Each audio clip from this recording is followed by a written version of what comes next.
It's always a pleasure and a privilege to participate in the programs and activities of the Kerala Sastra Sahithya Parishad and its related friends.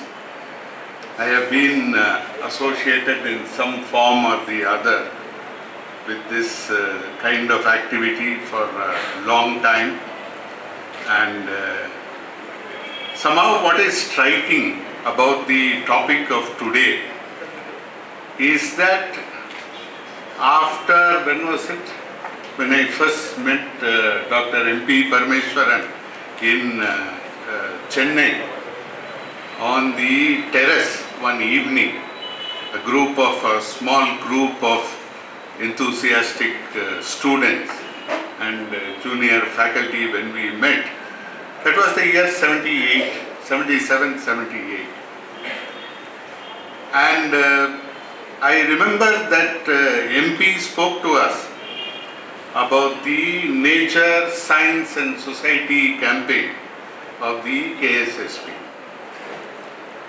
It seemed at that time that we would move forward, that we would leave behind over time some of the problems that were typical of a society which was deeply mired in tradition, and we would move forward taking science and its message and its learnings to ever increasing number of people in a manner such that they would also be part of this adventure and excitement which we felt ourselves was the idea of science.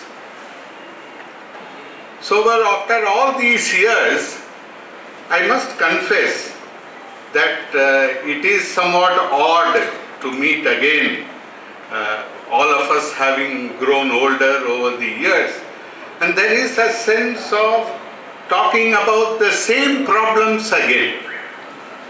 So I think this is something we need to understand. So why are we talking about scientific temper? Now again, I am talking of the year 77. So we are talking of a very many number of years that have passed. So why is it that this issue is back on the agenda? And what is it that we need to deal with in this stage with the question of scientific temper? So I think the first point I want to make is that despite our efforts at propagating the idea of scientific temper, both by showing people, helping people understand what is science, getting them to participate, appreciate, understand whatever about science. We also, I think, on this question, KSSP has a brilliant record. I think unparalleled in the history of the country, unparalleled, I think, in many parts of the world. A science movement that reaches out repeatedly to such vast millions and numbers of people, and with the message of science. And presenting it in attractive forms, creating records. I remember MP telling us so many occasions, every time you publish books, you create a record in Indian language publishing in this country. So, so it is not for want of the effort of propagating science. I think, especially in Kerala, that the question of scientific temper is still on the agenda. So it is not simply propagating science. I don't suggest for a moment that propagating science is not relevant or not important. But there is something more that has to be added to the mix if we are to appreciate, and if the message of scientific temper has to be disseminated in a much broader fashion. So that is the first issue. And I think the problem with the way propagation of the idea of scientific temper is clear very much from the very significance of this day. The first anniversary of the assassination, the murder of Dr. Narendra Dabolkar, an activist who wanted to propagate an anti-superstition bill, who fought tirelessly for it. For the last couple of decades of his life, 3 decades, he was devoted to this cause. And it is clear the direction from which the attack was planned. It is a matter of public knowledge throughout the country, and yet the police and now of course the bumbling CBI investigation have made very little progress in bringing the culprits to book. So I think, if there is an issue here, and I think we ought to appreciate it, that the problem of obscurantism, of obscurantist forces, of superstition having a hold in our society is not a thing of the past. It is still very much present. And I think it is important to repeat this, because there is this, certain academics, certain intellectuals, writers. There is one gentleman who occupies the center page of the Hindu on a regular basis and who always suggests that somehow it is science that has imposed on the people. It is not as if, sort of viewpoints contrast science, against science, anti-scientific opinions, as if they have been crushed, as if, there is an intolerant sort of juggernaut called science, which has steamrollered the Indian people, and the people are suffering the consequences. This is not his exact words, there are very similar words that he uses on every occasion. All you have to do is to stand in the path of people going to the Kumbh Mela, and you will see what will steamroller you is the mass of people whose minds are still gripped by tradition. So, my colleagues, I have a very dear set of colleagues in Allahabad. So, outside Allahabad, there is this Harishchandra Research Institute, where it's on the little village called Chusi, on the banks of the Ganga. It's very close to the Sangam. So, when the Kumbh Mela happens, they have to shut the gates and they have to post CISF security, Central Industrial Security Force. Otherwise, there is a tidal wave of humanity that marches towards the waters of the Ganga. So, whether they are right in their belief, whether they are wrong in their belief, what is the role of tradition, I am prepared to discuss. That is not the problem. But don't tell me that science has steamrollered and crushed under its foot tradition, religion, traditional belief in this country. This is simply not true. And we see the revival of this in every form. Is the Khap Panchayat the creation of modern forces? Or is it a traditional obscurantism that revives itself in modern garb? Is it an old devil dressed in new clothes? Or is it a new devil in new clothes? So I leave it to you to decide, and I can multiply these examples across the country, across regions, across experiences. So the idea somehow that the question of science is one of an oppressive imposition on the common people of India is, I think, an idea without any kind of empirical foundation. The second point we need to ask is, what is the source of this persistence of obscurantism. Now, I use the word persistence of obscurantism and not the words revival of obscurantism. And this I do so with some deliberation. And I do so with deliberation because in several instances, somehow there is the impression that there was a sort of golden age of the secular in Indian society and in the world, that the battle had been won, and now what we have is a kind of reversal. That, a goal was achieved and things move backward. So the suggestion is twofold. One is that secularism or a secular society had been achieved earlier. And second, that this sort of, the ability to overcome the pre-secular, if you wish, and establish the secular is always reversible. I think there are two ideas that go together. Then there is the very complacent sort of attitude you get from some Western thinkers who speak of the post-secular. We need not get into that argument. We will stick to what is of greater relevance to us, I think. So, is it that obscurantism was in any manner decisively pushed back? I think not. I think these problems, these issues in Indian society have always been there. They have never gone away. There have been brief periods, interludes, where those at the helm of affairs, sections of the well-to-do, of the elite, have sort of espoused the cause of scientific temper. Or in the larger sense, I would include also the idea of secularism.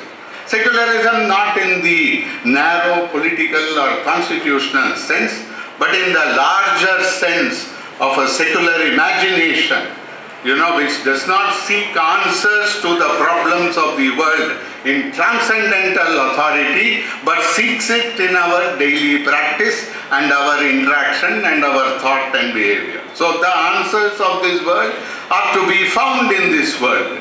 This is the fundamental of the secular imagination, and science and the scientific temper is an integral aspect of this secular imagination.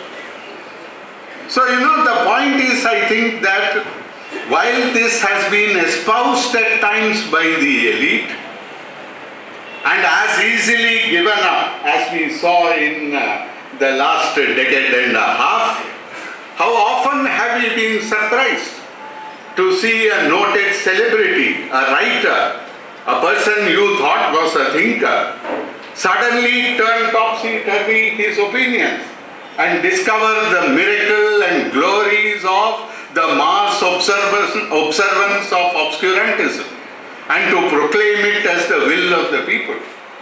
So, so this, grip of the elite on scientific temper has been ephemeral, shallow and superficial.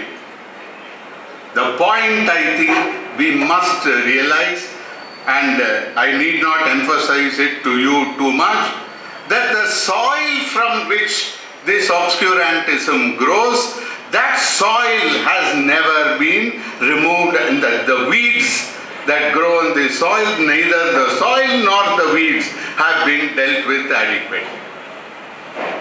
So that's the knowledge of science, the access to science, the ability to think about science, to appreciate science is important, is a necessary condition of achieving a scientific temper, but it is not a sufficient condition.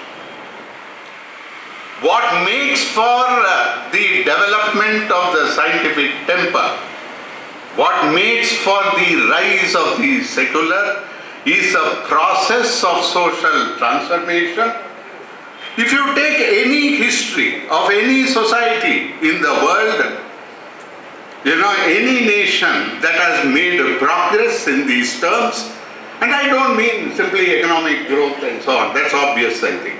So any progress that any society has made, it has made by a process of social transformation where the knowledge in terms of science was available, but at the same time it was seized by the people as an instrument of their progress.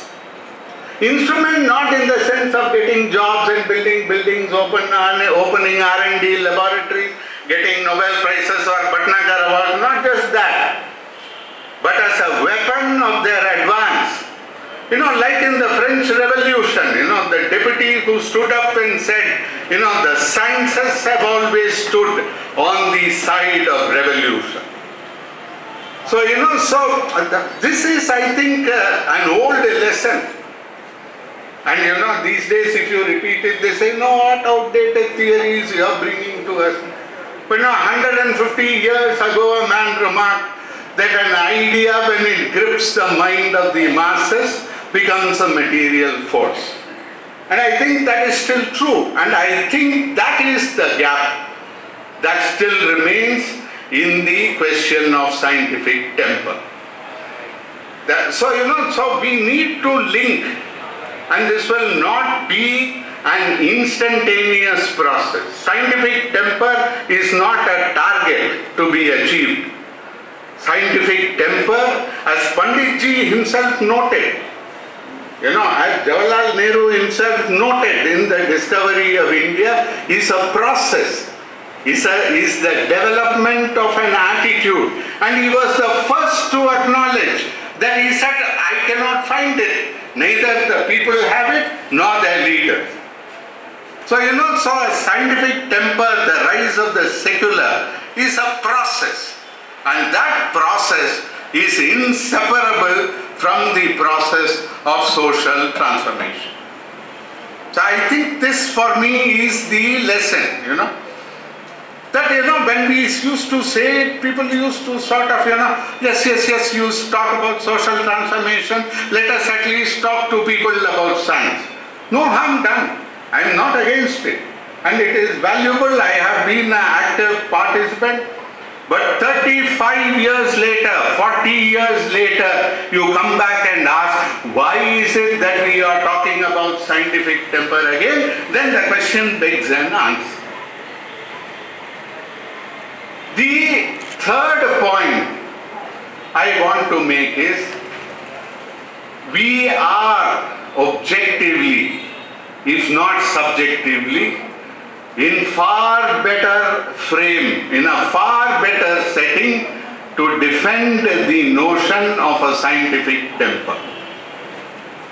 See, the problem is, in an earlier era, the number of unanswered questions that any child could ask you and that a scientist would not be able to answer, or you cannot say, science conquered even this, such an answer could not be given. Those days are increasingly numbered. The extraordinary development of science, scientific knowledge, and our ability to understand the world has been extraordinary. Here, however, I must add a small caveat, a small condition. Too often, in an earlier period, our ideal of science was physics and chemistry. A sort of, mechanical view of how the world worked. With the rise of biology, when you see a world through the eyes of biology, you will see a world that is actually unpredictable, uncertain in the manner in which it will evolve, riddled by complexity, and and purposive in nature. Atoms have no purpose, but it is the point. It is the point about biology that of purposeless matter, not endowed with anything of a purpose, whether of the the material kind or of the spiritual kind. Out of this arises not only purposive matter in the form of animals and plants, but even that of human society. So, biology affords a very different and complex view. And if you will pardon my saying so, a dialectical view of the scientific temper, of the scientific in the scientific temper.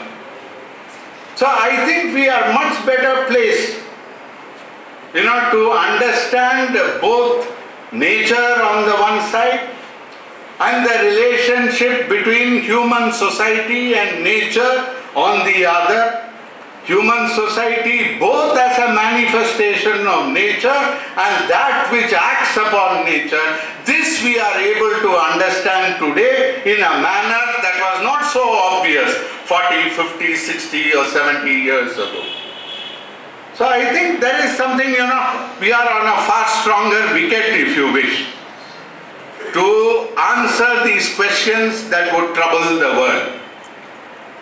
Unfortunately, it is precisely at this time that an academia, an academic world, a tired academic world, if I may add, arising especially in the developed nations, which sees before it no challenge to conquer, no ideal to pursue, no goal to reach, has turned upon itself to inquiring into the very basis of its existence. So you have this, this whole phenomenon of, is science objective? Why does your mobile work? Why do helicopters fly?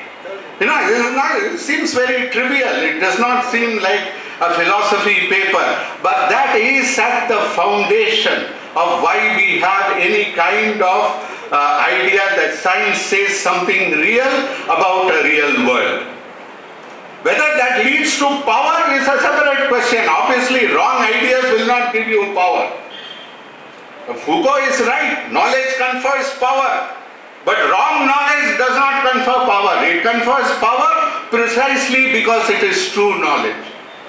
And yet, as science advances in this incredible fashion, and as Panditji noted, he said you must talk about science to children. Why should you teach science about children? He said, look at this, the wonderful discoveries, the beautiful instruments, the incredible advances, the understanding, and all arising from the minds of man. So Nehruji's focus was, Panditji's focus was not on the, what you created as an artifact, as an object to be worshipped in some Vishwakarma Puja. But his point was that it was the handiwork of man, emerging from the mind of man. So I think, this is the problem. And this school of thought, falling on the soil, coming from, a society where the obvious things about scientific temper and the secular are well established. You may have a few rebels, you may have a few dissidents, but the rest of it is taken care of. When these same seeds fall on a soil like ours, riddled by obscurantism, then they give rise to a poisonous forest of weeds. So I think this whole idea somehow, in all its various forms, that there is no objective truth to science, that science is simply the exercise of an elite power, it has no claim to knowledge of the natural world. Who said knowledge of the social world comes from biology? But nevertheless, between the sociobiologist even, I would say even a sociobiologist or a Marxist on the other hand, we are willing to discuss and debate, to pursue critically, without appeal to the supernatural, the question of how does society function. And see, that is the crux of the scientific temper. So the scientific temper can be accommodative of differences. Scientific temper can be accommodative of differences. different visions of the goal of human society, of your aspiration, of what kind of societies you wish to build. But scientific temper enjoins you to go about it in a particular critical fashion, not accepting any dogma, and that applies to all dogma. And life has a way of reducing dogma to its true dimensions whenever it is we are careless.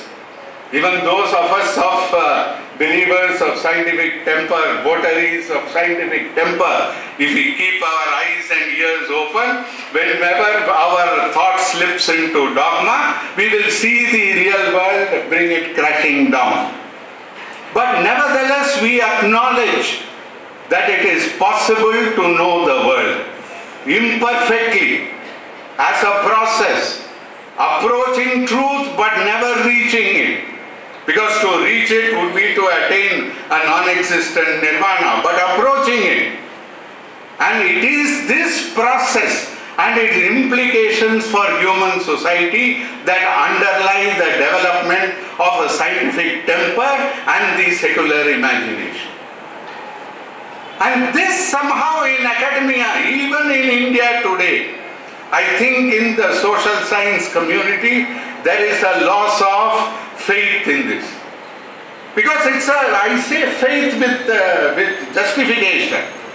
Because I think it is a faith born out of experience, out of practice, of knowing how the world works, and of a stand taken on the basis of a value. So, we can understand the world. Why do we know we can understand the world? Because we all along we have been able to do so. Does this understanding of the world have implications for human society? Yes. The world has changed, and it has changed by human thought, and human thought congealed in the form of action which changes the world around it. And it is this we ought to think about. And I think in contemporary social science there is the other, I think, what I spoke about, thinking of scientific temper or science, not in terms of physics but biology. I think what sometimes we have an argument with friends who call themselves rationalists is, sometimes those arguments are modeled on a vision of science that is somewhat physical or chemical in origin. It has its place. Physics and chemistry have their place. Without physics and chemistry, life would not exist. Without the physical and chemical behavior of matter, life would not exist. But life is something much more than simply a reduction to physics and chemistry. So that on the one hand, and on the other hand, the inability to recognize the manner in which human society interacts with nature. And there ultimately I think the problem boils down to the following, that you still are unwilling to accept somehow that it is the activity of man or activity of humans, and it is their thought expressed in the form of activity which arises from learning about nature. It is this that changes the world. And this is how we make the world, this is how we begin to understand it, and this is the only possible way we have of solving the problems that stand in front of us. So, the other view which contests this is, goes back to the old idea of the refusal to accept humans as in and part of nature. Both acting on nature and in nature, and you sort of think of human society as an expression of a mind, an idea, and that old debate in some new form is revisited in this context. There is one last point I think I will make now, and that is, by no means, and I have already hinted at it, by no means do I insist that scientific temper is a universal goal of convergence. Somehow the ideal society is a scientifically tempered society. and there is some, uniform vision of what that society should be. No, I don't think that is what secularism, the secular imagination, or the idea of the scientific temper is about. It's a way of doing things. These are signposts we must cross to whatever it is our vision of a good society. Whatever vision we may have of a society which is suffused with well-being, which caters, which is democratic in character, which answers the needs of humanity, which has a sort of understanding of whatever is your vision on these questions, the road to it collectively cannot be reached without passing the signpost labeled scientific temper. So, many people say, this is enlightenment thought. What is wrong with the enlightenment, I ask you? Our democracy, the fact that we vote in elections today, is a product of European enlightenment. Let us not forget it. And don't tell me that in the Lichavi Republic we had democracy. Our history textbooks, they have this stuff. Please. So, our democracy, our idea of parliament, our notion of a judiciary, they are insufficient. By no means do we argue that this is the end of progress, that we have reached the nirvana. By no means. But nevertheless, is it that we wish to go back on these things? So there is no question of turning our back on the enlightenment, but the question before us is of transcending what the European enlightenment gave the world. And here I insist, it is not an Indian enlightenment. It is an European enlightenment which has benefited the world, and we need to transcend it, but not reject the gains that it has brought. And among these gains that it has brought is the notion of scientific temper and the secular imagination. The progressive retreat of transcendental and supernatural authority from the affairs of human beings and the affairs of society, where we have the courage to look problems in the face and solve them in a manner whose origins are in this world itself, to seek answers to the problems of the world in the world as we find it today. So I think, with this sort of view in mind, I think we need a renewed attempt to take forward this message. There are a number of other, the social evils that beset our society are by no means mitigated. They arise in new forms, sometimes we suspect with renewed vigor. So there is room to link yet again our campaign for scientific temper with a larger campaign and an ideal behind it of social transformation. Scientific temper in this sense is a minimum alliance. Not a political alliance in the sense of, that you have, or an alliance of a certain kind. But this is an alliance of, how do we think? How do we govern ourselves? How do we negotiate the future amongst ourselves as a society? So with this vision, I think we can once again take forward the slogan of scientific temper. I thank you once again for this opportunity to present these views to you, and I wish all the best to the KSSP in the future. Thank you.